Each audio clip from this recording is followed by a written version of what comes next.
እንኳን ደህና መጣችሁ። ዛሬ የኢትዮጵያን ታሪክ ወደ ቀየሩ ክስተቶች መለስ ብለን ነው የምንመለከተው። በተለይ በአንድ ንጉሠ ነገሥት ዘመን ወደ ነበረው ከፍተኛው ውጥረት። አዎ የምናወራው ከስስቱ ህራክስቭን እስከ ስስቱ ህረክሰርቲ ስለነገሱት ስለ አጼ ሱስንዮስ ነው። ልክ ነው። በእጃችን ያሉት ምንጮች የሚያሳዩት ያው በጊዜያቸው ከፍተኛ ውዝግብ ስለፈጠሩ የግል የሃይማኖት ለውጥ ብቻ አይደለም። ከዚያም አልፎ ያንን የኢትዮጵያ መንግስት ሃይማኖት ለማድረግ ስለሞከሩበት ሁኔታ ነው ዋናው ነገር። በትክክል። ስለዚህ የዛሬው የጋራ ፍተሻችን ዓላማ እንግዲህ ይህንን በአስደናቂ ክስተቶችና በከፍተኛ ድራማ የተሞላ ታሪክ ምዕራፍ መመርመር ነው። እና ዋናው ጥያቄ ደሁዬ ይመስለኛል፣ አንድ መሪ የሀገርን የዘመናት ሃይማኖት ለመቀየር ሲሞክር ምን ሊፈጠር ይችላል? ይህ ቀላል ጥያቄ አይደለም። በፍጹም። በእርግጥም ይህ የኢትዮጵያ ታሪክን ካንቀጠቀጡ ጥያቄዎች አንዱ ነው። ከአንዲት ጥንታዊ ማለትም ከኦርቶዶክስ ተዋሕዶ ክርስትና ወደ ሮማን ካቶሊክ እምነት የተደረገው ሽግግር እና ከዛ በኋላ በፍጥነት መመለሱ። አዎ፣ በአጭር ጊዜ ውስጥ የተደረገው መመለስ። ይህ ታሪክ በቃ በውጥረት በግጭት እና በከፍተኛ ለውጥ የተሞላ ነው። እስኪ ከስሩን ጀምርና እንፈትፍተው። መልካም። የአጼ ሱስንዮስን ታሪክ ስንጀምር መነሻቸውን ማየት አስፈላጊ ይመስለኛል። ከሰሎሞናዊው ሥርወ መንግሥት ነው የሚመዘዙት አላል? አዎ፣ የዘር ሐረጋቸው ከዚያ ነው። ግን ያው የወጣትነት ዘመናቸው ቀላል አልነበረም። ምንጮች እንደሚሉት በስደትና በሽፍትነት ነው ያሳለፉት። ልክ ነው። እንዲያውም አንድ በጣም አስገራሚ ነገር አለ። ምንድን ነው? በኦሮሞ ሕዝብ እጅ ገብተው ለ2 ዓመታት ያህል እንደኖሩና በዚህ ጊዜ ቋንቋቸውንና ባህላቸውን እንደተማሩ ይነገራል። እውነት? ለ2 ዓመት? አዎ። እና ይህ እውቀት ደግሞ በኋላ ወደ ስልጣን ሲወጡ ያው ከአንዳንድ የኦሮሞ ቡድኖች ጋር ግንኙነት ለመፍጠር እንደረዳቸውም ይጠቀሳል። ይሄ በጣም የሚገርም ነው። ወደ ንግሥና የደረሱበት መንገድስ? እሱም ቀላል አልነበረም አልን ቅድም። በፍጹም ቀላል አልነበረም። ዋና ተቀናቃኞቻቸውን በተለይ ንጉሥ የነበሩትን ያዕቆብና ሌላውን የዙፋን ተፎካካሪ ዘሲላሴን በጦርነት ካሸነፉ በኋላ ነው በ1607 አካባቢ ዙፋኑን የያዙት። በ1607 አካባቢ? አዎ። አጠቃላይ የንግስና ዘመናቸው እንግዲህ 25 ወይም 26 ዓመታት ገደማ ነው። ከ1606 1607 እስከ 1632 ድረስ ቆይቷል። በእነዚህ 25 ዓመታት ውስጥ በነገሱባቸው ጊዜያት በርካታ ፈተናዎች እንደገጠሟቸው እናውቃለን። ምንጮቹ በደንብ ይዘረዝራሉ። በጣም ብዙ። በደቡብና በምስራቅ ከኦሮሞ ቡድኖች ጋር ያው የማያቋርጥ ግጭትና ድንበርን የማስከበር ጥረት ነበረ። በምዕራብ በኩል ደግሞ ከሱዳኑ የሰናር ሱልጣኔት ጋር ግጭቶች ነበሩ። የፋዙግሊን ግዛት መያዝ፣ የአትባራን ከተማ መዝረፍ፣ እነዚህ ተመዘግበዋል። አዎ፣ እነዚህ ትልልቅ ክስተቶችን ነበሩ። በተጨማሪም ደግሞ በሀገር ውስጥ ስልጣናቸውን የሚገዳደሩ የአካባቢ መኳንንትና ሌሎች የዙፋን ተቀናቃኞች እነሱም አመጽ ያነሱ ነበር ይመስላል። ዋና ዓላማቸው የተማከለ የንጉሠ ነገሥቱን ስልጣን ማጠናከር ነበር። ያው በወቅቱ የነበረውን ሁኔታ ስናይ ልክ ነው። ያ ይመስላል ዋናው ግባቸው። እሺ፣ አሁን ወደ ዋናው ነጥብ እንምጣ። ወደ አስገራሚው ታሪክ ክስተት። አዎ፣ እዚህ ጋር ነው እንግዲህ ነገሩ በጣም የሚከረው። የአጼ ሱስንዮስ ወደ ካቶሊክ እምነት መለወጥ እንዴት ሆኖ ነው አንድ የኢትዮጵያ ንጉሠ ነገሥት የዘመናትን የኦርቶዶክስ ተዋሕዶ እምነት ትቶ ወደ ካቶሊክ የዞረው? ምክንያቶቹ ምን ነበሩ? ምንጮቹ ምን ይላሉ? እውነት ለመናገር ይህ ውሳኔ በጣም ውስብስብ ነው። በብዙ ነገሮች የተገፋፋ ነበር። ዝም ብሎ ድንገተኛ ፍላጎት አልነበረም። ዋና ዋናዎቹን ስናይ አንደኛ ወታደራዊ እርዳታ የማግኘት ከፍተኛ ፍላጎት ነበር። ወታደራዊ እርዳታ ከየት? ከፖርቹጋልና ከስፔን። በወቅቱ እነዚህ የአውሮፓ መንግስታት በአንድ ዘውድ ስር ሆኑ በጣም ኃያል ነበሩ። አዎ፣ ያንን ጊዜ እናስታውሳለን።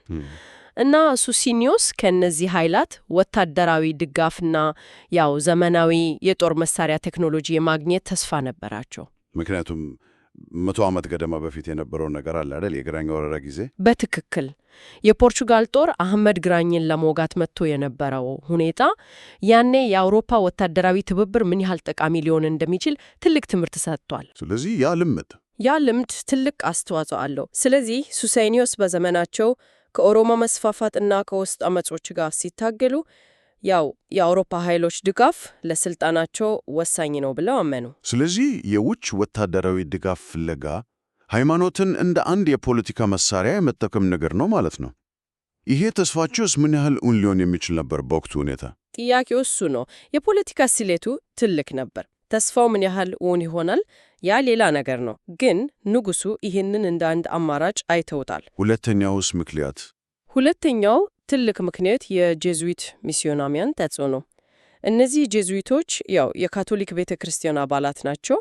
በትምህርትና በሃይማኖት ስርጸት ስራቸው በጣም የሚታወቁ ነበሩ። አዎ፣ በዓለም ታሪክ ውስጥ ትልቅ ሚና ነበራቸው እና በተለይ አንዱ ቄስ ፔድሮ ፓየዝ የሚባል እሱ በአጼ ሱሴኒዮስ ላይ ልዩ እና ከፍተኛ ተጽዕኖ ነበረው። ፓየዝ በማግባባት ችሎታው፣ በባህል አዋቂነቱ ከአጼው ጋር በፈጠረው የግል ወዳጅነት በጣም ተቀራርቦ ነበረ። የሚገርም ነው። አጼ ሱሴኒዮስም ደግሞ ራሳቸው ለአዲስ ሐሳቦች ክፍት የነበሩ ይመስላሉ።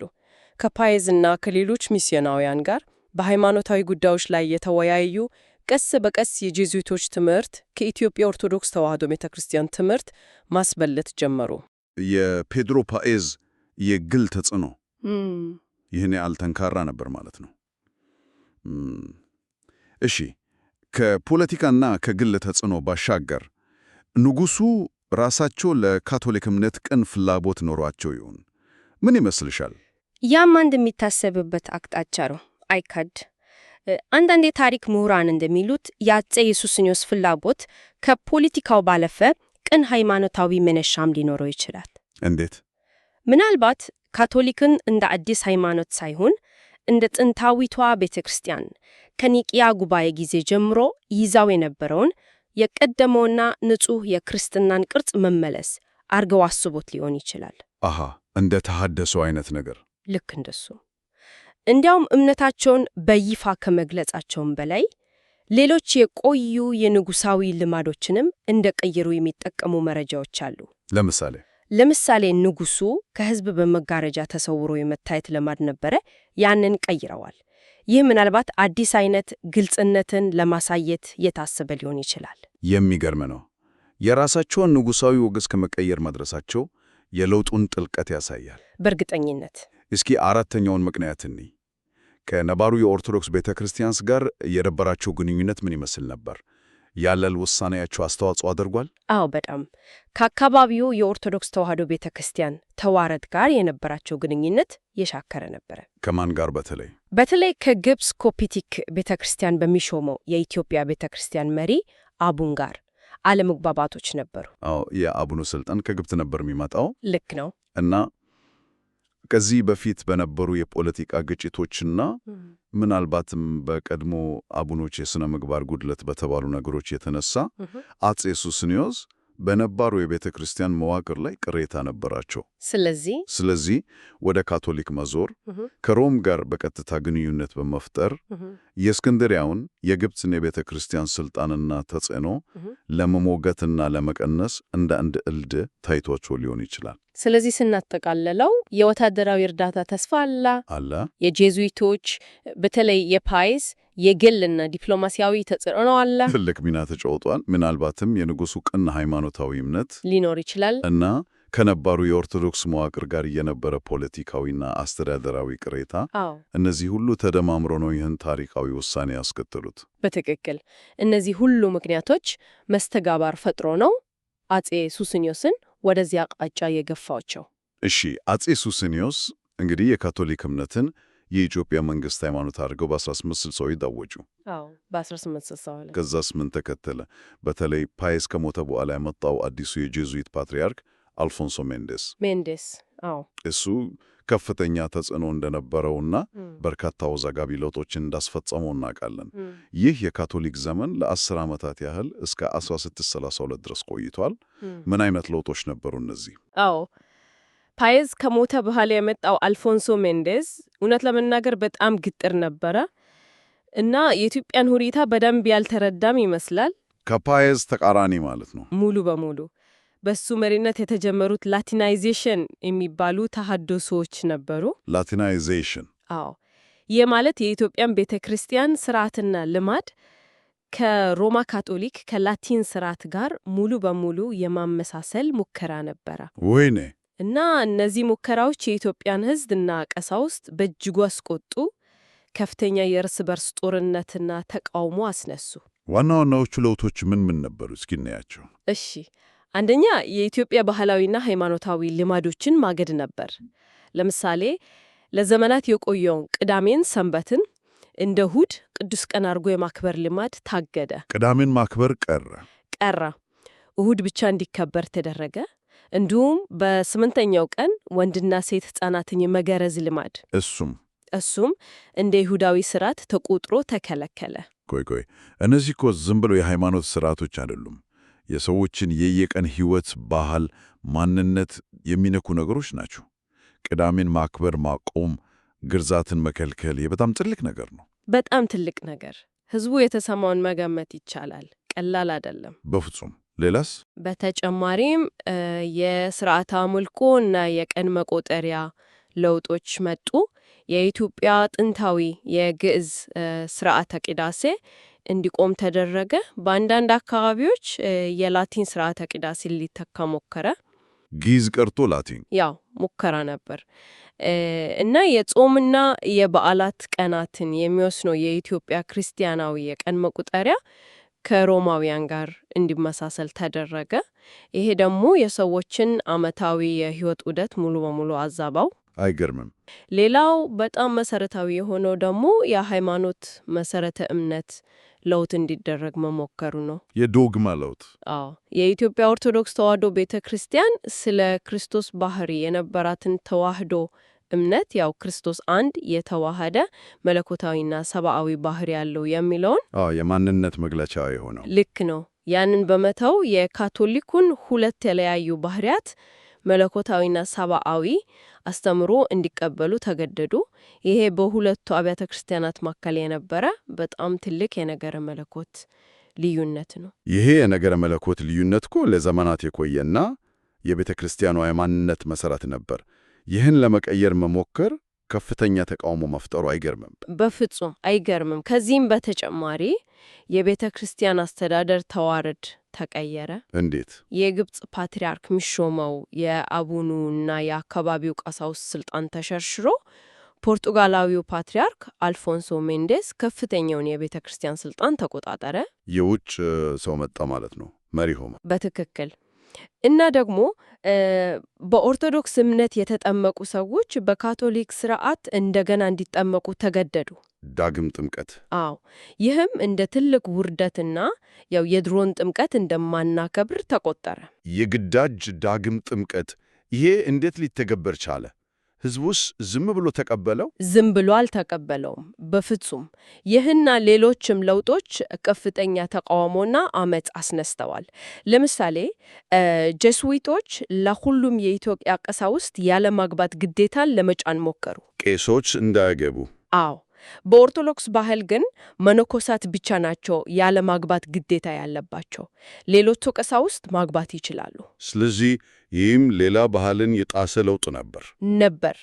ከአመጋገብና ከእንስሳት እርድ ጋር የተያያዙ አንዳንድ የሙሴ ሕጎች የሚመስሉ ልማዶችም እንዲሁም የጋብቻና የፍቺ ልማዶችም ከካቶሊክ ቀኖና ጋር እንዲስማሙ ለማድረግ ተሞክሯል። እውነትም ላቲናይዜሽን ነው፣ ሁሉንም ነገር የመለወጥ ሙከራ ሙሉ በሙሉ።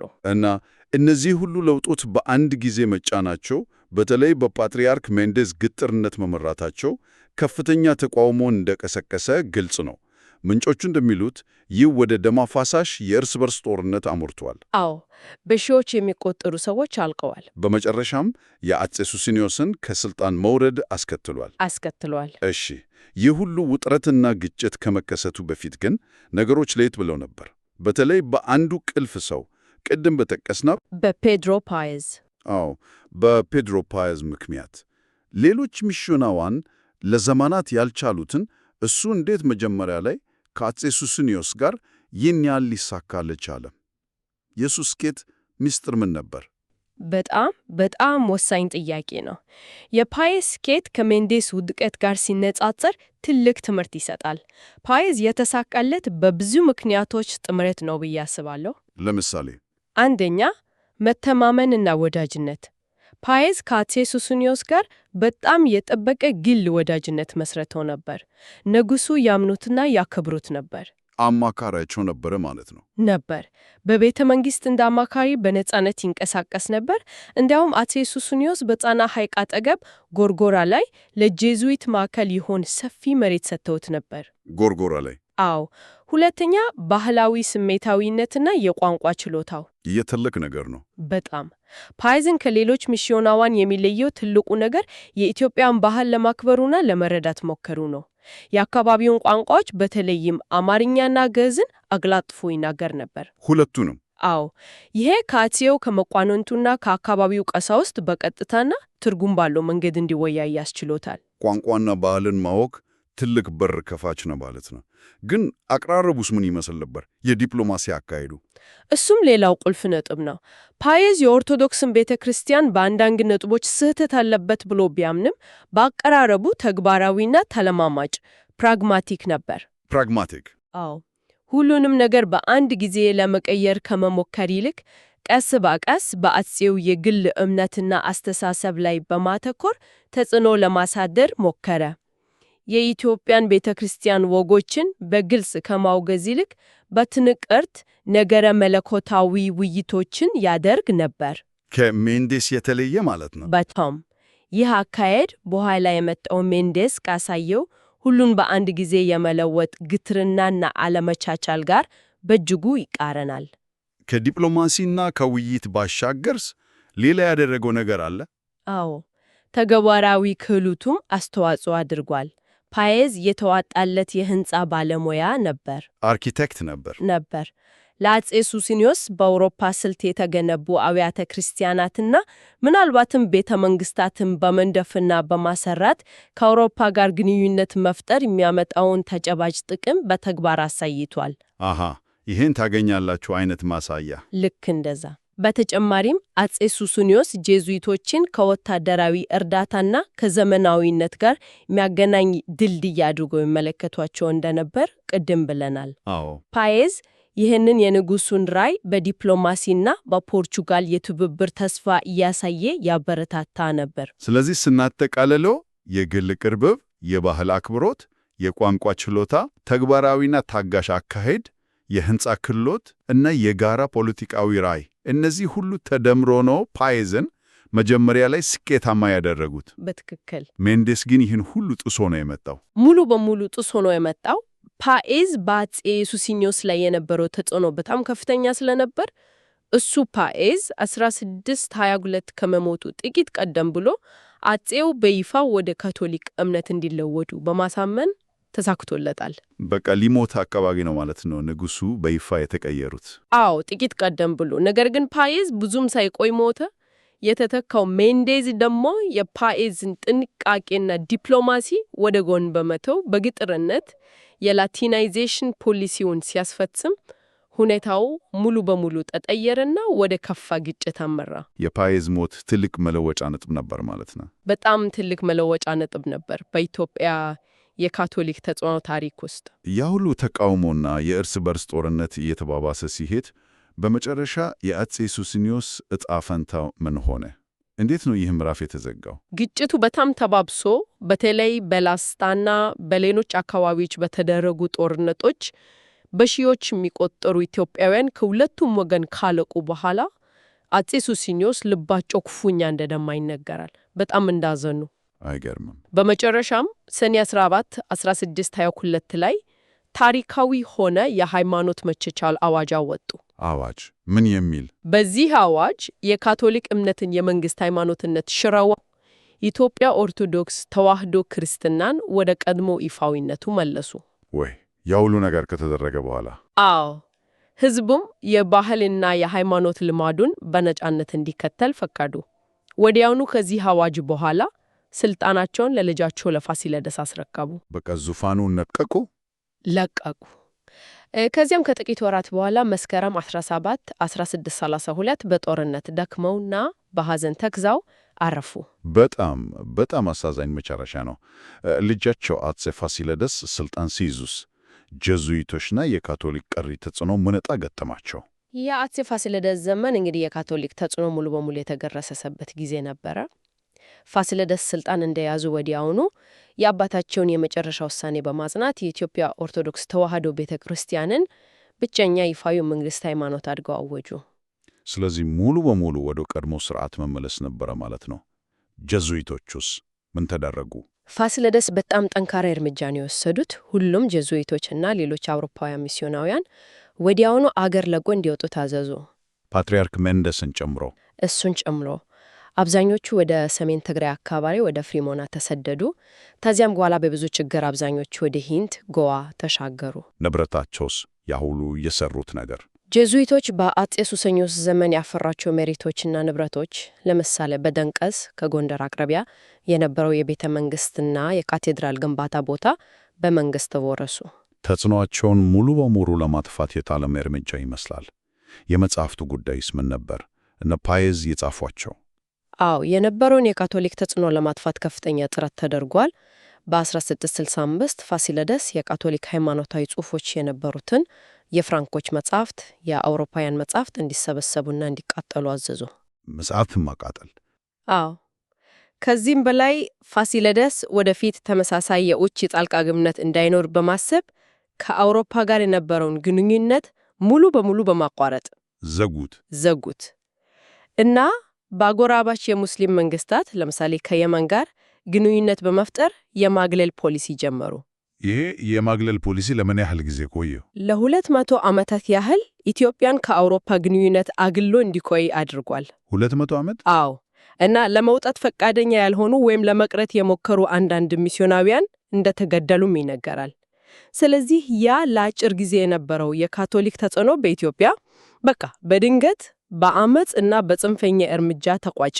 ይህ እጅግ አስደናቂ ታሪክ ምዕራፍ ነው። የአፄ ሱስንዮስን ታላቅ ምኞት እና የፖለቲካ ስሌት፣ በጄዙዊቶች ተጽዕኖ የመንግስትን ሃይማኖት ለመቀየር የተደረገውን ደፋር ግን በመጨረሻ ያልተሳካ ሙከራ ተመልክተናል፣ አይተናል። ይህ ሙከራ ያስከተለውን ጥልቅ ባህላዊና ሃይማኖታዊ ተቃውሞ፣ ደም አፋሳሽ እርስ በርስ ጦርነት እና በመጨረሻ በአፄ ፋሲለደስ ዘመን ወደ ቀድሞው የኦርቶዶክስ ስርዓት መመለሱንና የማግለል ፖሊሲ መጀመሩን ሁሉንም አይተናል። በእርግጥ ይህ ታሪክ ብዙ ነገር ያስተምረናል።